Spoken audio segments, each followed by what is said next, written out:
scaled. And today in today's, up to 45% of couples report dissatisfaction with their sex lives, and addressing issues of sexuality and relationships can significantly improve overall well-being and happiness. Welcome to another engaging episode of the Sparkling Ignite Your Marketing podcast. I'm Beverly Cornell, and today we are joined with Courtney Boyer, a certified life coach with extensive expertise in human sexuality and mental health counseling. Courtney holds a master's in education in human sexuality and a master's in science and mental health counseling. After starting her career as a sexuality educator, she opened her own mental health and sex therapy practice and has been successfully running her coaching business for the last 6 years. As a military spouse, Courtney has navigated numerous challenges, including frequent relocations, to build a thriving business. Courtney, I'm so excited to have you here today. I think you are the first person on the podcast that we can talk about sex with. So interesting. Awesome. Yay. I'm so excited to be here. Thank you. Such an interesting journey, interesting path, interesting focus and concentration. Why sexuality educator? I'm going to talk about how it all began. So originally I wanted to be a lawyer. And so I have my bachelor's is in political studies. And when I was a junior in college, I read The Women's Room in a gender politics and law class, and it totally changed my life.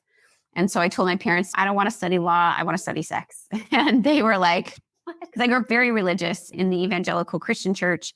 It was a bit of a shock and a disappointment, to be honest, for them. And I didn't know what I wanted to do exactly. I just knew that I wanted to help people. Unfortunately, the internet was not what it is today, 20 years ago. And so looking into programs, a lot of it was making phone calls, asking for brochures, like just the old-fashioned way. And I knew I didn't enjoy research. And so any type of clinical track involved research. And I was like, I don't want to do research. I found myself interested in education. And I can see what this is about. And that's how I got into sexuality education and worked as a sexuality educator and really enjoyed that. But then realized that people would ask me very clinically based questions that I wasn't able to answer. So then I was like, I guess I can't avoid this anymore. I'm going to go ahead and go get a clinical degree from this so I can be more practically focused and help people in a more clinical setting. So we all have like plot twists along our entrepreneurial journey where obviously a plot twist was I'm going to law school and then maybe I'm not going to law school.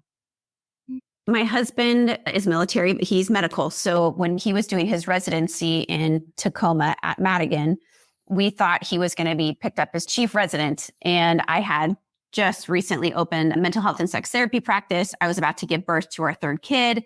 I was a professor at a local university, and he didn't get it. And so then we were like, now we're not going to be here for another year. And so we have no idea where we're going to go. We could go to Alaska. We could go to all these places. And so that was a big plot twist of I had to close everything down. I had to resign from my job.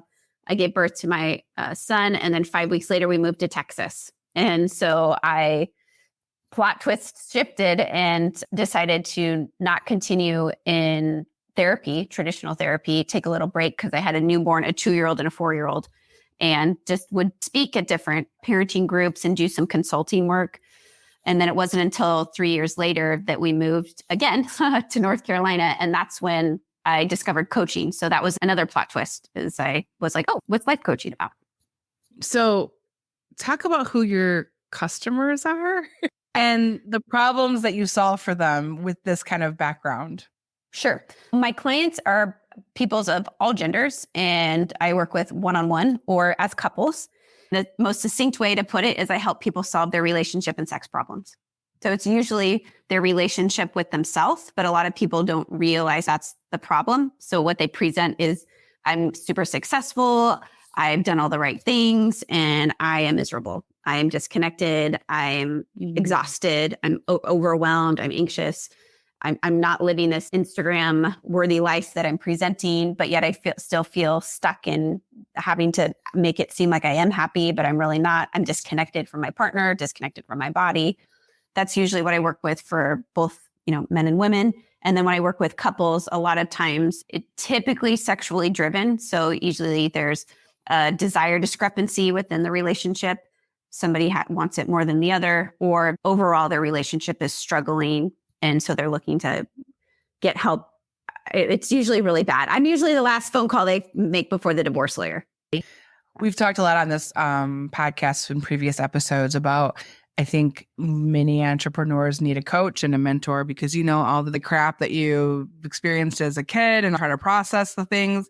They need a coach to help create the life that you want to go forward with. So I think like the two really need to work together. And the fact that you can have both modalities is interesting from that perspective, since we've talked a lot about that with other people on the show.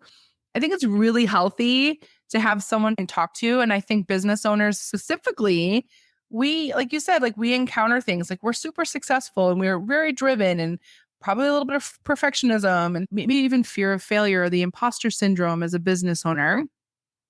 The weight of the world is a little bit on us as well because we pay people and have to have all the things together and people are relying on us for work, like the clients and all the things. So there's just a lot of pressure. I think you need ways to talk through whatever Absolutely you need to work through. I feel like that's such a powerful thing when you're on this journey called life. Really nice to be able to work through that stuff.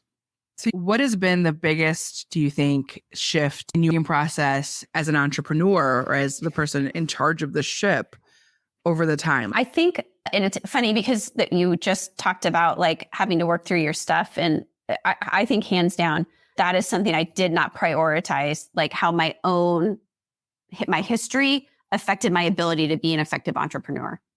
And so I wish that I would have worked through a lot of that stuff while I was beginning that entrepreneur journey. Like nobody teaches you that in graduate school, at least the tracks that I went. It's like they teach you how to be a good therapist and good at your job, but not how to market, not how to deal with imposter syndrome, not how to deal with all of those things. So I really wish I would have prioritized. I started about 5 years ago. I really shifted into, okay, working on my limiting beliefs, working on my unresolved trauma, those kind of things. But had I done that from the beginning, it would have been a game changer. And I think it's interesting because we're older and we have wisdom and self-awareness and all of that. Like even as a parent, I mean, I love my kids and they have brought things to the surface that I didn't even know I had to figure out. There are some serious triggers as a parent and you're like, oh crap, why am I so reactive in those moments? I always want to do better. My mom was great and amazing and all that, but do better. Like for my kids as much as possible. But you have to do that work. And sometimes it's not fun to have to do that. It's a constant work in progress. Yeah, that definitely happened with me. My dad passed away in 2017. And that really shifted for me a lot of the reason why I do the work that I do. I really saw firsthand what happens when you don't face your demons. And so that was something that really was like a big motivator for me to really, because as an entrepreneur, you want to give up sometimes, a lot of the times, almost every day, multiple times. And I think that really staying connected to your why. And that was a very big reminder for me of why I do the work that I do. Oh my gosh, I love it. Courtney. I felt that with our customers, like our clients, that they're all service-based business owners and they're serving people left and right. Not stay connected to who you are authentically. Nothing else is going to matter. Like as far as your brand or messaging, nothing's going to resonate. I actually joke that we're marketing therapists. Like we look at where you've been, where you want to go, where you need to get over your hurdles that are in your way. So I am by no means not like a certified therapist, but I know marketing. I know how to do that. So what like really frustrates you about the industry and how do you want to fix it or how do you fix it? Yeah. Gosh, there's many frustrations. Let me pick one. I was talking to a woman who's super like talented and incredibly intelligent, really like just an amazing woman who specializes in like infertility, and she's a naturopathic doctor. And we were both sharing about how what we're finding is you can be phenomenal at the work that you do, but if you don't know how to play the game in terms of marketing and social media and all of that stuff, then that doesn't always equate to quote success. And so I think that's something that I have found to be frustrating. I am incredibly great at what I do. I'm really great at helping people. I'm not great at playing the game. I'm not great at figuring out the algorithms and the ever-changing things. And you need to do SEO optimization and you got to do this and that. And one, I'm not interested in that. Like it totally bores me to death.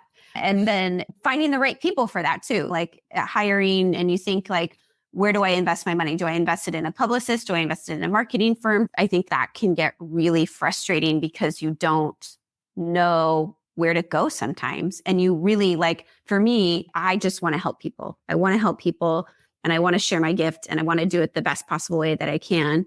But it's, how do you expose yourself to people to do that? You don't need to be wasting your energies in those places. Like you need to invest in yourself to do that. You are the best you can be for your business. And so you need to do what you love. And so many people forget about that when it comes to marketing. We live in the marketing space and we know the algorithms literally overnight, they're changing. That's our thing. Like we love that. It's a lot to trust. It's truly a partnership to genuinely connect and I think feel comfortable with when you bring on a marketing person. So hard. So tell me a story of a moment or even a testimonial from somebody and how you positively impacted their lives by what you do. So I just had a client. We just finished up about a month ago. She's been married for 17 years, I think.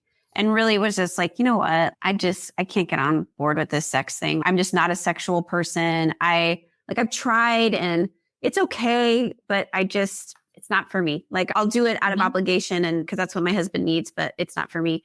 And she read my book and was like, okay, now I'm a little bit more motivated and wanting to really explore why I am a sexual person. So she was able to change just by reading my book to be like, okay, I am a sexual person.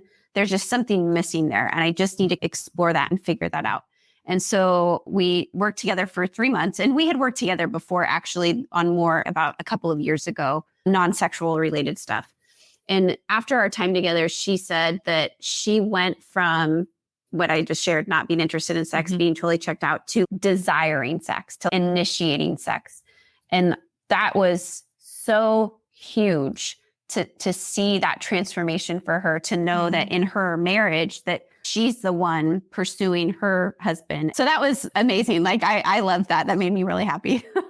And when you think about it, the Maslow hierarchy of needs, like sex, food, security, a roof over your head, really basic human need is that sort of intimacy and connection. So to bring that into her life and it's a purpose, that's got to feel good. Yeah. So can you share a fun fact? There's things that happen behind the scenes that are quirky or just uniquely Courtney. Is there like a ritual or something that you do that nobody else would know? My clients think it's interesting. And even when I work with my own coach, she'll be like, okay, where in the world are you? A good percentage of the time I'm on calls, I'm in a different part of the world. And it could be my Sagittarius self. It could be that I do live in Europe, so traveling's so much easier. But it's fun to see and inspire the people that I have these calls with. And when I do business with people, because they find it really empowering of like, you can work anywhere in the world and help me and fix my life. And it's, this is stuff that can be done anywhere. I don't have to sit in an office and be in a suit jacket and you sit across to me and I'm laying on a couch or whatever. Like this transformational work can happen at any point, at any time, anywhere. So I don't know. That's a fun fact. I work from anywhere in the world. I think that's a good one. So look into the future a little bit, Courtney. And what is your long-term vision like for your business? And how will you have to evolve to get there, do you think? Yeah, great questions. I think one of the things that I've really felt myself drawn to lately is small group stuff, which I hated doing small groups because it's so much harder in terms of launching and getting everybody on the same start date. And because a lot of my client base is back in the US, that's a 6 to 10, 12 hour difference, depending on if they're in Hawaii or Alaska or whatever. So I really avoided it for a long time. I would love to start offering in the future, and this is something that I'm really working on, is sexual wellness retreat for small groups for women, and then also one-on-one, so that where they can come and have an experiential, supportive sisterhood kind of experience.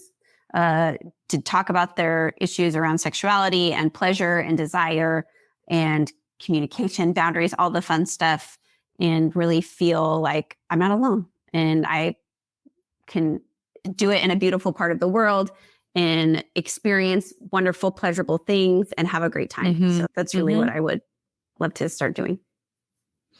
So many people think that they're all alone in there. It might be slightly unique to you, but so many people are experiencing disconnection. I think that idea of sisterhood in your journey is very empowering with the right women around you that could totally change everything for sure. That's great. Yeah, I have a group of women here too. They're also military spouses, and it has been such a healing experience for me because I think I realized for a long time that I didn't trust women very well just because of my childhood experiences of a lot of competition in sports and grades with boys and just never feeling I could really trust what women would say because then, oh, they're talking about you behind your back and stuff. And so the last couple of years, it's really been healing to connect with these other women who are so supportive and so encouraging. They're amazing. I love them. I'm so sorry you experienced that, but I'm so glad you found that now. Me too. Yeah. So share a moment of pride when your business made a meaningful impact in the lives of your customers or community. There's lots I can think of. So I wrote a book and it came out last year, and I've gotten so many great responses from that, especially from men. And that's been really cool. It's written for women, but anybody can really benefit from it. I had one woman reach out to me that said she had it next to her, but her husband picked it up and started reading it in bed one night. And it was about body image, the chapter that he was reading. And he turned to her and he said, "Do you hate your body?" And she was like, she paused and thought, and she was like, "Not anymore. I used to for most of my life, but I'd say I'm just okay with it now." And he was shocked by that response. He was like, "But you're beautiful. You've given birth to two healthy, beautiful babies." It just had made no sense to him. And they had one of the best conversations of their marriage, she said, because of what was in my book, because the way that he received that information, was able to just ask her an open question and she felt safe enough to share that with him. That was a really cool moment. That's what every, I think, author wants, right? That somehow you can create conversation or some inspiration from your story, whether it's a professional or personal. So talk a little bit about marketing. I know it's not your favorite. It is. I'm sorry. So, I like to talk about just two different sides of it. So has there been a marketing mistake you've made that you've learned from? Yes. I was in a mastermind with a group of girls I really loved. They were awesome. And then we finished the mastermind, and then we met individually, the four of us. This was 4 years ago. Okay. It was during COVID, I think. Yeah. And so I poured a lot of money into using Facebook ads and trying to promote this pocket product. And it was not a good choice. It did not go well. So there was somebody on recently who called that the learning moment, right? You can take it and go, okay, learned. So I hope you were able to repurpose it in some way, shape, or form. They definitely helped me become more resilient. They helped me become more knowledgeable. But how do you use that going forward, either to move you, to create action in some other way? So important moments. Mistakes are good things.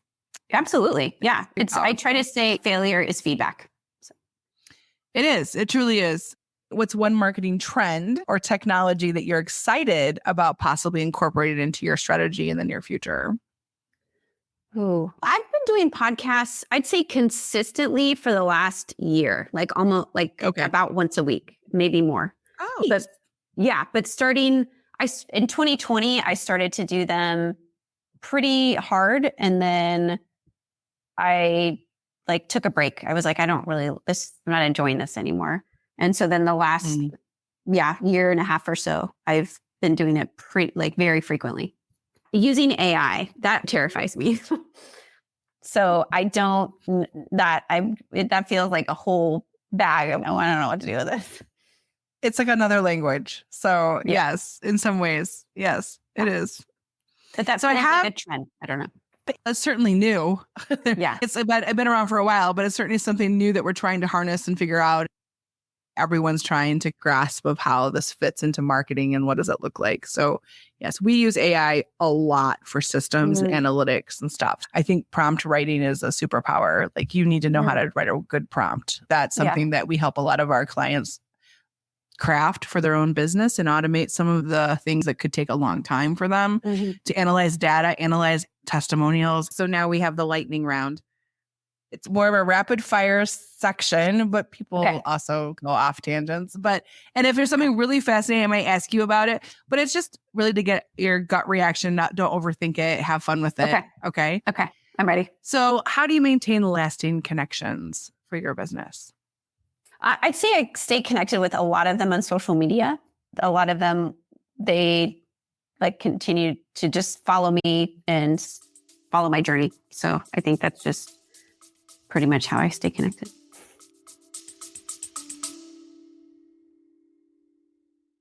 Before we dive back into the inspiring world of Spark and Ignite marketing, let's take a moment to thank the incredible supporters who make this podcast possible. Today's episode is brought to you by BC & Associates Marketing, your go-to partner to help you spark and ignite your marketing. At BC & Associates Marketing, we believe in sparking ideas that lead to unique opportunities, whether you're a small business owner looking to ignite your brand or an entrepreneur seeking marketing mastery. Our team is dedicated to crafting tailored solutions that fuel your growth. From strategic planning to ongoing support, BC & Associates Marketing brings over 25 years of expertise to the table. We're not just marketers, we're your partners in success, committed to sparking innovation and helping your business thrive in the ever-evolving landscape. So if you're ready to take your marketing to the next level, visit bcassociatesmarketing.com. Let's spark extraordinary opportunities together. A big thank you to BC & Associates Marketing for supporting the Spark and Ignite Marketing podcast. Now, let's get back to the show and continue sparking those ideas. If your business had a voice, what word or emotion would resonate from its core? Freedom. Is there an actress or actor that would speak the voice? The person that just came to mind was Sharon Stone. Ooh, I love that connection. Yeah. Powerful. Mm-hmm. Dive back into all the years of experience, all the mistakes, all the successes. Which book, course, podcast, other entrepreneur has made a mark on your entrepreneurial journey? And it can be a couple people if you want. I would say my first business coach, Kara. I didn't even know about business coaches. That is something I wish I would have invested in, when I started my own therapy practice. Yes. So I'd say her for sure would hands down be the biggest. And then, I'm trying to look at the books. I'm like, man. Oh, The Body Keeps the Score. Reading that book and understanding the power the trauma that gets stored in our body, that really changed the way I saw how healing happens. Unconventional tool or app that's become your secret weapon for your business? Unconventional.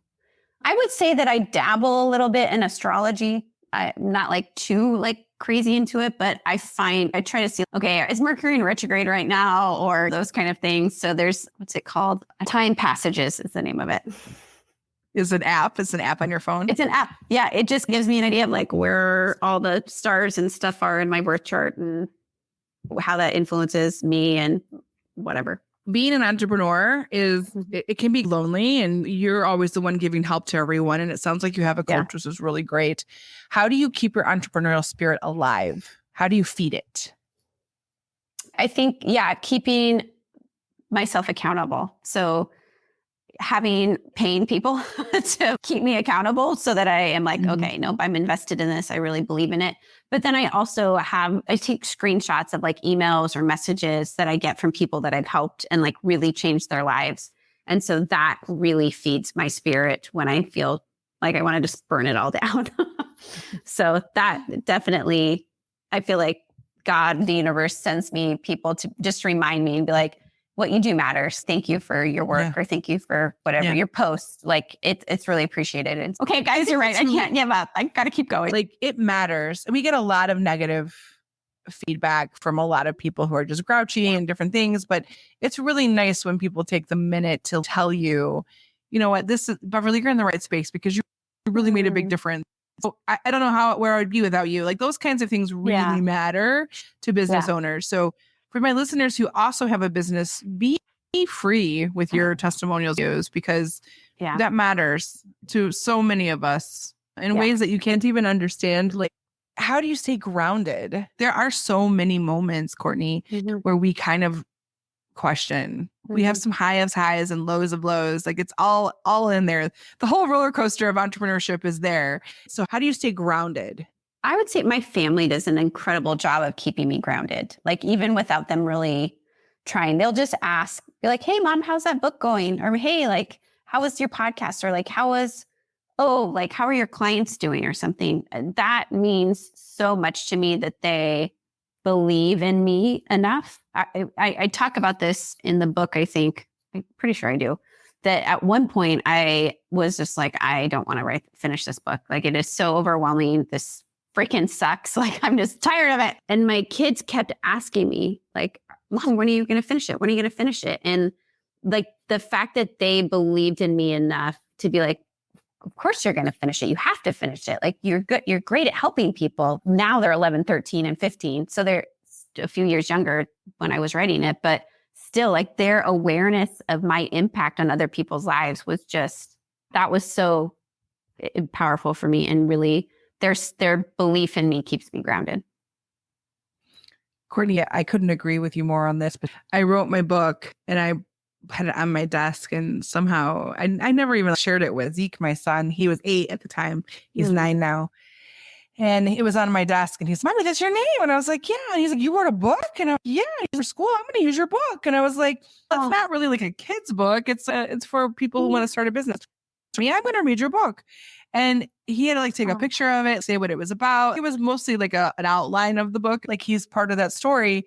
Yeah. But like he usually is playing video games, whatever. He put his video game down and he was like, Mommy, I didn't know this happened. Oh. And I said at one point, I hope I'm like half the mom my mom is. I just hope that. And he goes, you're the best mom. Like it was just so cute how he confirms the things that I didn't think I needed. It's so sweet and precious and pure. I wish I could bottle it and keep it forever. Yeah. Okay. So a fun question. Oh, okay. If your business prowled the animal kingdom, which creature would it embody and why? Proud. Gosh, I would say a cheetah because it is, I would say I think very quickly and process information really quickly when people present it. But also very lurking. This sounds so creepy now. That's how I'm so good at my job. No, I love it. No, I'm keeping it. I'm full percent believing in it. No, I would say a very powerful observation skills and quick to take action. That's where I'm going to give. Okay. So if you could give yourself advice, Courtney, looking back a little bit, and we're past the lightning stuff. So if you want to expand a little bit, you can. If there was one pivotal piece of advice, how might this insight have saved you time, resources, headaches? Don't apologize for your pricing. Yes. Thank you. Yeah. Mm-hmm. That is something I don't anymore, agonized so much time. And good gosh, I can't even tell you, I'm sure with your work, but yeah, that right there. I think a majority of my counseling goes to you're worth more. 100%. Worth. Yep. And teaching people that that's really valid and true. So there's back in that space for some reason. Yep. But even this concept, many people, especially the service-based industry, they like think of it, I'm sure you have like hourly are your sessions. So think very hourly as opposed to the experience and school and time, energy and all those things. That doesn't translate to an hour. That is, this is not an equal thing. So you have to think of it more holistically when you price yourself. Okay. So if you could give practical advice to a small business, this is like something they could do today. That's very actionable for somebody who's either stuck or is starting a business. Is there a strategy or approach that they could put into action? How can you make what you're doing more fun? So like whatever that you are feeling stuck in, what if you try to just make it fun? I know that I hate doing Instagram reels. And so but I have an audience and so I want to keep them engaged. So how can I make doing that more fun? Like, how can I just be silly? And I don't have to show up and give a lecture. Maybe I do like a lip sync or something, but then the caption has something that's like a call to action. I like it. The habit, like to join it with another habit so that you create the habit. So if you're going to do something you don't like, join it with something you do so that I like it. That's a good concept in there. You've written a book. So tell our listeners where they can learn about what you do, where they can find you, and what more about your book. Sure. So I'm at CourtneyBoyerCoaching.com. And then also all my social media is Courtney Boyer Coaching, Courtney with a C. And then my book is called Not Tonight, Honey, Why Women Actually Don't Want Sex and What We Can Do About It.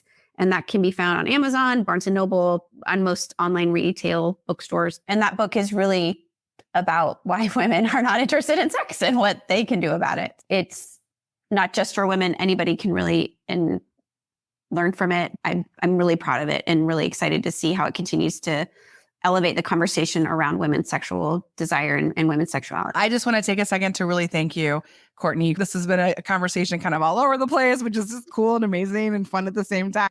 Thank you so much for having me. I enjoyed it too. Courtney's insights have illuminated our listeners' path, offering really invaluable tips and strategies to enhance your professional and your personal, which was really cool.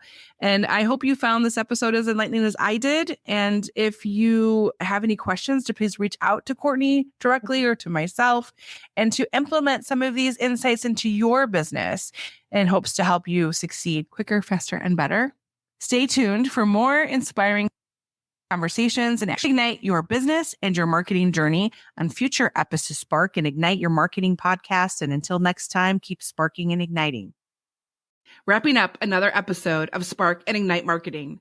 For your weekly dose of inspiration, join our community on LinkedIn, Facebook, Instagram, or TikTok for behind the scenes and exclusive content. Until next time, keep the spark alive and stay inspired.